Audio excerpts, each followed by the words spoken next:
সত্যি কথা বলতে তোমাকে কোনো দিন একদিনে হারানো হয়নি, তোমাকে একদিনে ভাঙাও হয়নি। যারা তোমার ক্ষতি করতে চেয়েছিল তারা জানতো সরাসরি আঘাত করলে তুমি লড়াই করবে, তাই তারা অন্য পথ বেছে নিয়েছিল।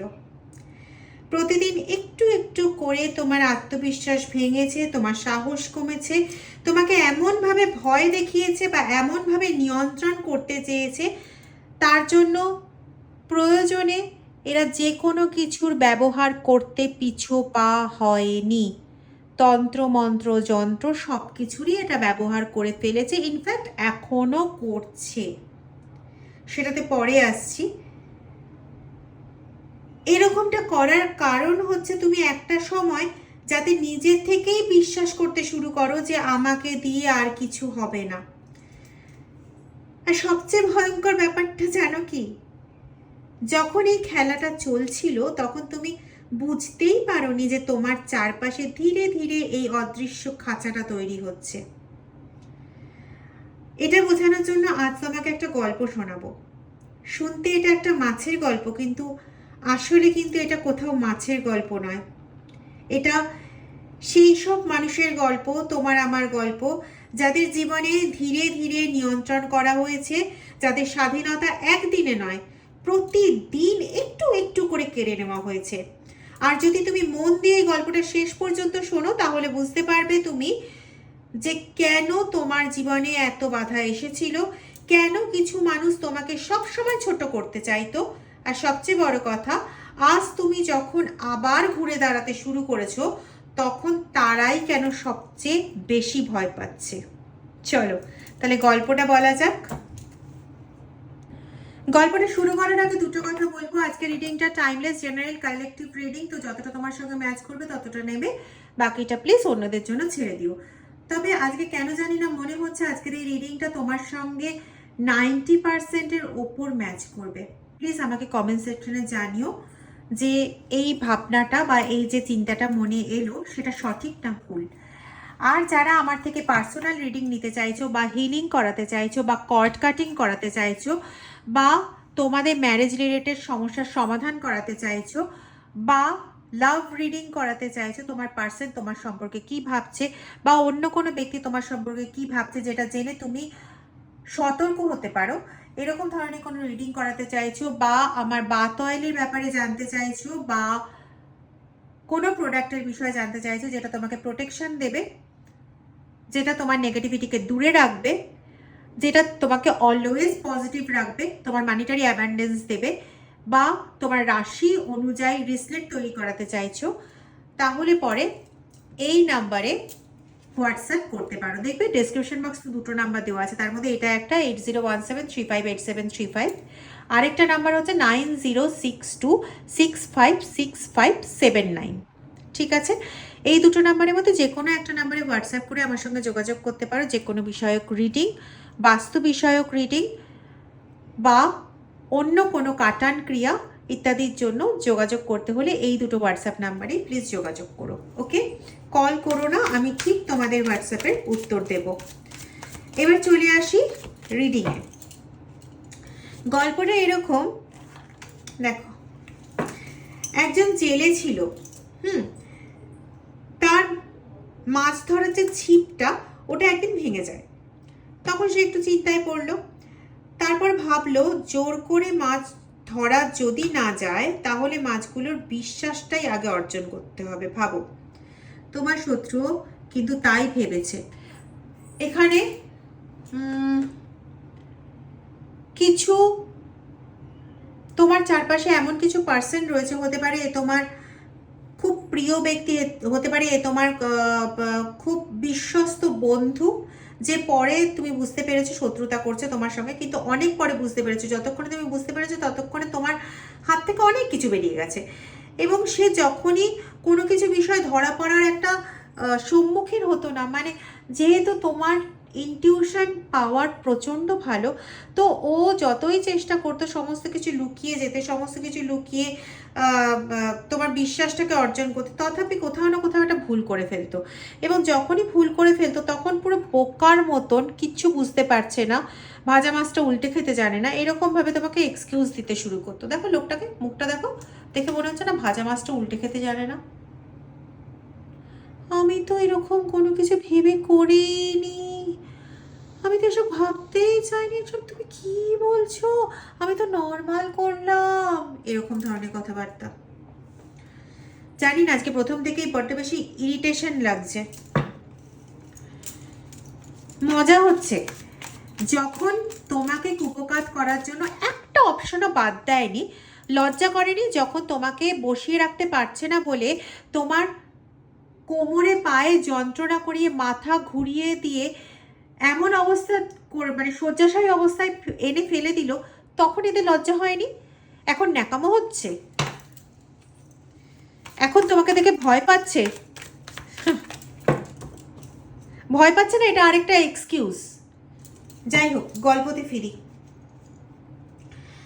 তো পরের দিন কি করলো ওই মাছ যে ধরে লোকটা, পরের দিন সে পুকুরে প্রায় 5 কেজির মতো ব্রেড ক্রামস ছড়িয়ে দিল।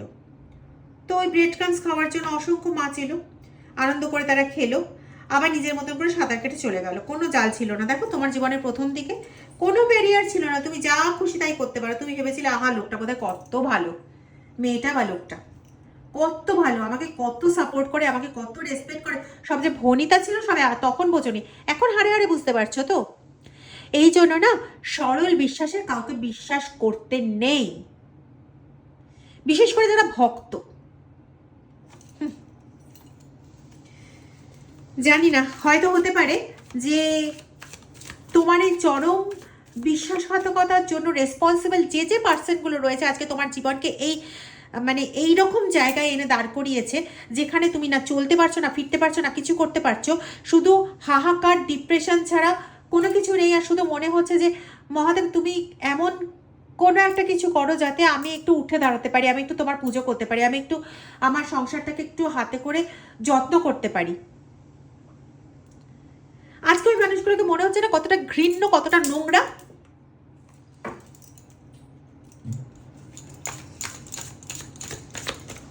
তখন বুঝেছিলে, তখন মনে হয়েছিল এরা কত রেসপেক্ট করে, আজকে বুঝতে পারছো তো কত রেসপেক্ট করে। হ্যাঁ, এখন রেসপেক্ট করছে না, মানে ভয় পাচ্ছে, রেসপেক্ট তো করছে না, ভয় পাচ্ছে। হঠাৎ করে কি করে এইসব চেঞ্জ হয়ে গেল? তখন তো কোনো জাল ছিল না, তখন কোনো ফাঁদ ছিল না, তখন কোনো ভয় ছিল না। তো এই মাছগুলো ভেবেছিল তখন যে এ তো খুব ভালো জায়গা, শুধু আসলে খাবারই পড়ে আছে। পরের দিন পুকুরের এক কোণে ছোট্ট করে একটা কাঠের ফ্রেম তৈরি হলো, কিন্তু সেটা এতটাই ছোট যে সেটাকে ইগনোর হয়ে যাবে। যেরকম প্রথম দিন তোমার উপর একটা বেড়া জাল পরিয়ে দেওয়া হয়েছিল, কিন্তু সেটা এতই কম ছিল তুমি ভেবেছিলে আচ্ছা ঠিক আছে এইটুকুনি তো মেনে নেওয়াই যায়, ব্যাস। ওই তুমি ট্র্যাপড হয়েছিলে, ওই সময় থেকেই তোমার শুরু হয়েছিল একটার পর একটা মেনে নেওয়ার পালা, আর ওদের তোমার ওপরে একটার পর একটা চাপানোর পালা।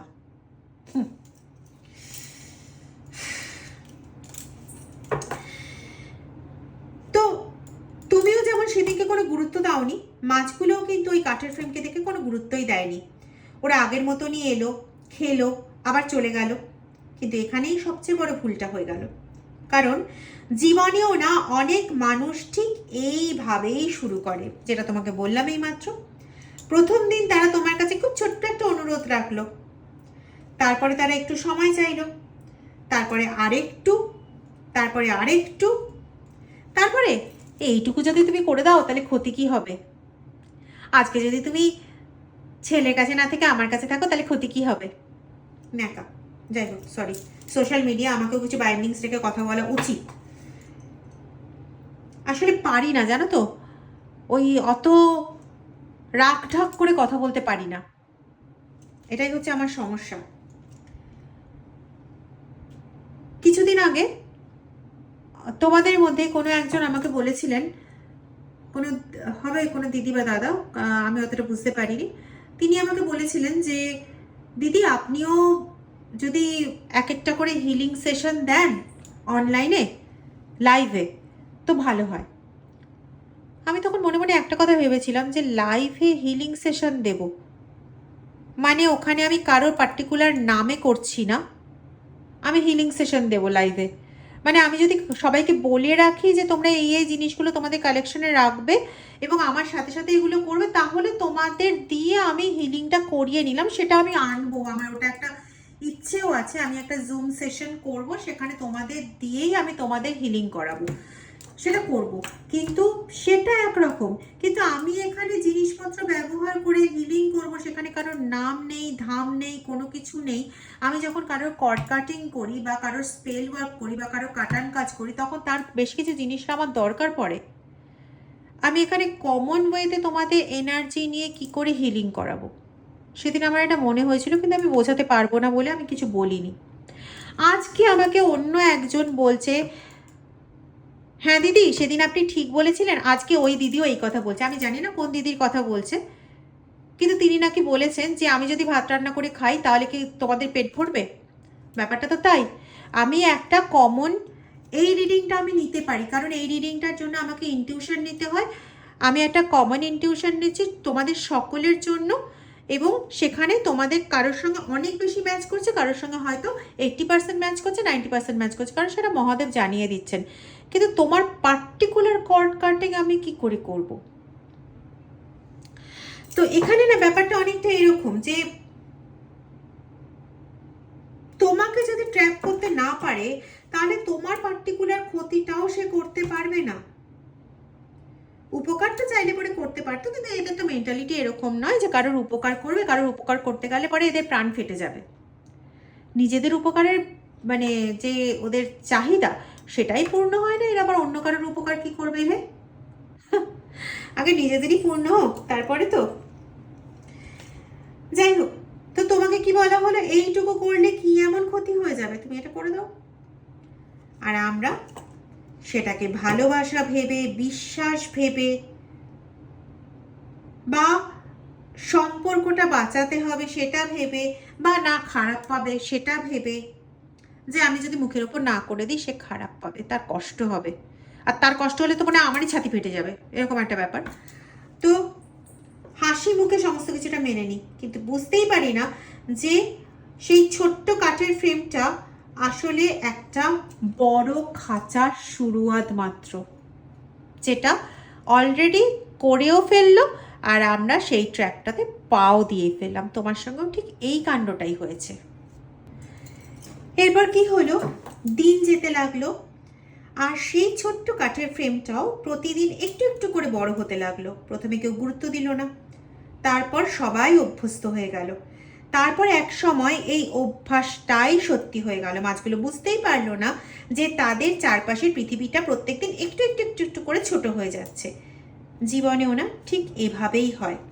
প্রথমে কেউ তোমাকে বলল এটা করো না, তারপরে বলল ওখানে যেও না, তারপরে বলল ওদের সাথে কথা বলো না, তারপরে একদিন তুমি বুঝতে পারো তোমার সিদ্ধান্ত আর তোমার নিজের নেই, তোমার সময়, তোমার ইচ্ছা, তোমার স্বপ্ন, সব কিছুর ওপর অন্য কারোর অদৃশ্য একটা নিয়ন্ত্রণ তৈরি হয়ে গেছে।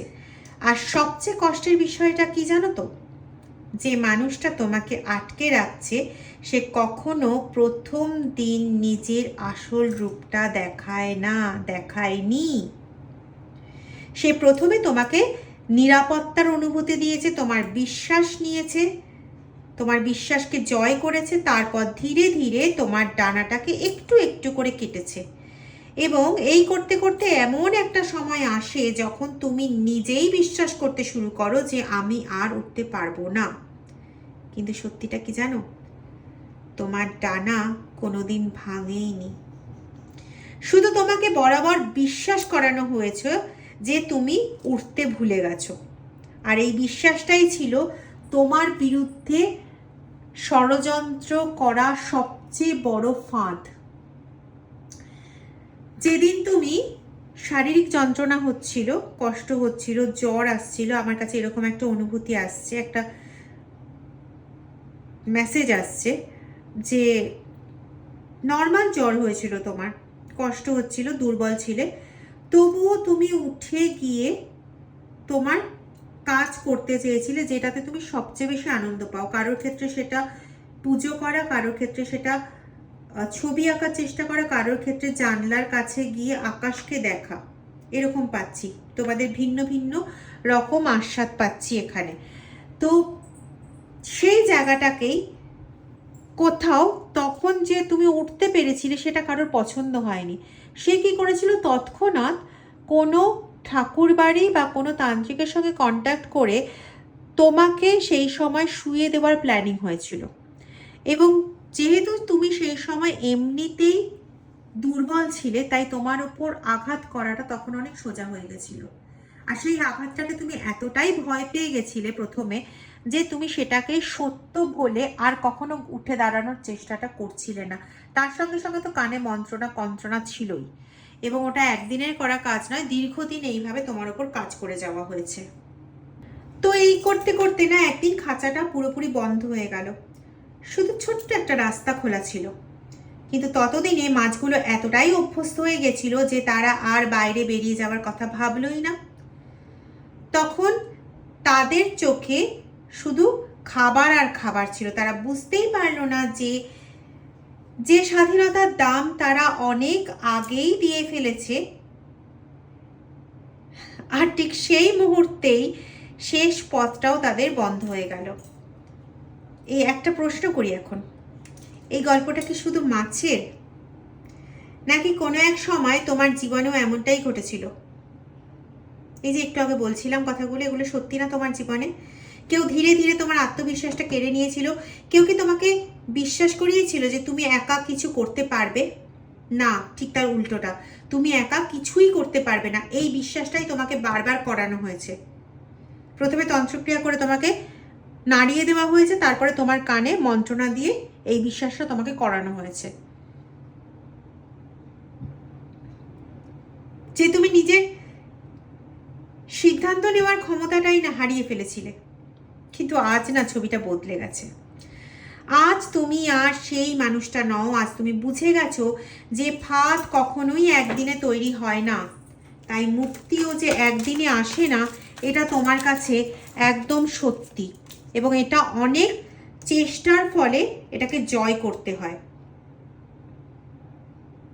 প্রতিদিন নিজের জন্য একটা সিদ্ধান্ত, প্রতিদিন নিজের আত্মসম্মানকে একটু একটু করে ফিরিয়ে আনা, প্রতিদিন না বলতে শেখা, ভয় পাওয়া থেকে বেরিয়ে আসা যে আমি যদি ওকে না বলি তাহলে আমি আর তার ভালোবাসার জায়গায় থাকবো না, এই ভয় থেকে বেরিয়ে আসা।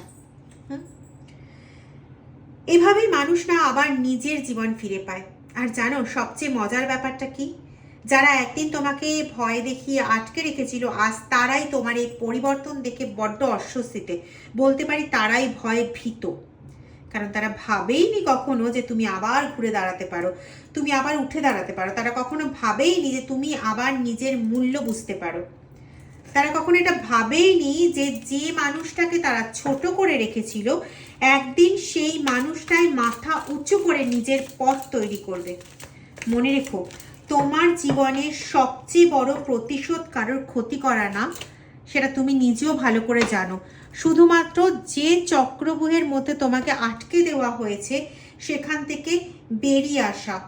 সবচেয়ে বড় প্রতিশোধ তো এটাই যে এমনভাবে নিজের জীবনটাকে তুমি গড়ে তুলবে আগামী দিনে, আমি নিশ্চিত এই বিষয়ে, যাতে একদিন তোমাকে দেখে এই মানুষগুলোই বুঝবে যে তোমাকে ভাঙতে চেয়ে বড্ড বড় ভুল করে ফেলেছে। কারণ ওরা তোমাকে ভাঙতে চেয়েছিল, যতটা ভাঙতে চেয়েছিল ঈশ্বর তোমাকে তার থেকে আরো অনেক অনেক কোটি গুণে শক্ত করে গড়ে তুলেছে। আর সেই দিন থেকেই না তাদের বানানো ফাঁদটাও ভেঙে পড়তে শুরু হয়ে গেছে। আজ হয়তো তুমি বুঝতে পেরেছো যে তোমার জীবনের সবচেয়ে বড় যুদ্ধটা বাইরে কারোর সঙ্গে ছিল না, সবচেয়ে বড় যুদ্ধটা ছিল নিজের সঙ্গে নিজের।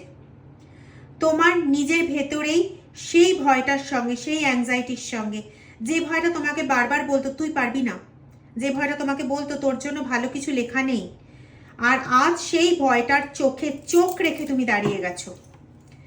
যারা অনেক সময় আমাকে এসে বলে না দিদি আমি আর কিছু করতে পারবো না, আমি প্রথমেই তাকে একটা কথা বলি, জানো তো, আমি ওই মন রেখে কথা বলে রিডিং করব, তার থেকে টাকা নেব, এই জিনিসটা আমার দ্বারা হয় না। হ্যাঁ, অবশ্যই প্রত্যেকটা জিনিসে পারিশ্রমিক আছে, ঘটনা এটা, সেটা আমিও নিই, কিন্তু তার জন্য সে বলছে যে দিদি আমি আর এগোতে পারবো না, আমি তাকে ওখানে হ্যাঁ হ্যাঁ করবো। তোমাদের মধ্যে অনেকেই আছে, তোমরা জানো এটা, যে প্রথমে আমাকে এটা বলেছে দিদি আমার সব কিছু শেষ হয়ে গেছে, আমার মাথাটা তৎক্ষণাৎ গরম হয়েছে। আরে সব কিছু শেষ হয়ে গেছে তুমি বিচার করে নিলে, তোমার সাথে যে ঈশ্বর রয়েছে, যে মহাদেব রয়েছে, তিনি কি বলেছেন তোমার সব কিছু শেষ হয়ে গেছে? আমি তো তাকে দেখিনি, তাকে চিনি না, তার রিডিং করিনি, কিন্তু তার আগেই তাকে এই কথাটা বলে দিই। কিন্তু আজকে তোমাদের জন্য সত্যি আমার খুব ভালো লাগছে, কারণ আমিও মনে মনে এই জিনিসটাই চাই যে তুমি কেন আগেই হেরে যাবে? তোমাকে কি তোমার ঈশ্বর বলেছে যে তুমি হেরে গেছো? তোমার ভেতরে ভয়টা বলছে তোমার জন্য ভালো কিছু লেখা নেই, তুই পারবি না। এই ভয়টার চোখে চোখ রেখে তুমি দাঁড়িয়েছো। হয়তো এখনো তোমার কাছে সব কিছু নেই, হয়তো এখনো তোমার অনেক স্বপ্নই পূরণ হয়নি, কিন্তু একটা জিনিস আজ তোমার মধ্যে আছে, সেটা হচ্ছে নিজের ওপর নিজের বিশ্বাস। আর বিশ্বাস করো, যে মানুষ নিজের ওপর বিশ্বাস ফিরিয়ে আনতে পারে না, তাকে পৃথিবীর কোনো শক্তি খুব বেশি দিন আটকে রাখতে পারে না। একটা সময় ছিল যখন তুমি অন্যের অনুমতি নিয়ে বাঁচতে। সে যদি বলে তুমি ওই ঘরে যাবে, হ্যাঁ হ্যাঁ তাহলেই আমি ও ঘরে যাব। সে না করেছে, না বাবা যাব না। কেন? তোমার নিজের কোনো মত নেই, তোমার কোনো সে নেই, তোমার কোনো বক্তব্য নেই। হ্যাঁ, অবশ্যই কারণ জানার প্রয়োজন, সে কেন না করেছে। সেখানে যদি সত্যি কোনো কারণ থাকে এরকম, তাহলে ঠিক আছে, ইটস ওকে। কিন্তু সেটা যদি তার নিজের ইচ্ছাটা কারণ হয়, যে তার ইচ্ছে নয় যে তুমি ও ঘরে যাবে না, বা তার ইচ্ছে নয় যে তুমি এটা করবে না, সবসময় তার ইচ্ছেটাকে মূল্য দেওয়ার মতন গাধা গরুও তো তুমি নও। তুমিও একটা মানুষ, তোমারও একটা স্বয়ংক্রিয়তা আছে, তোমারও একটা আত্মসম্মান আছে, আত্মমর্যাদা আছে, তোমার একটা নিজের প্রতি নিজের রেসপেক্ট আছে। একটা জিনিস মনে রাখবে, যত ভেঙে গুড়িয়ে কেউ দিক না কেন, তোমার আত্মসম্মান কেড়ে নেওয়ার অধিকার না কারণ নেই, সে যতই আপন তোমার হোক না কেন।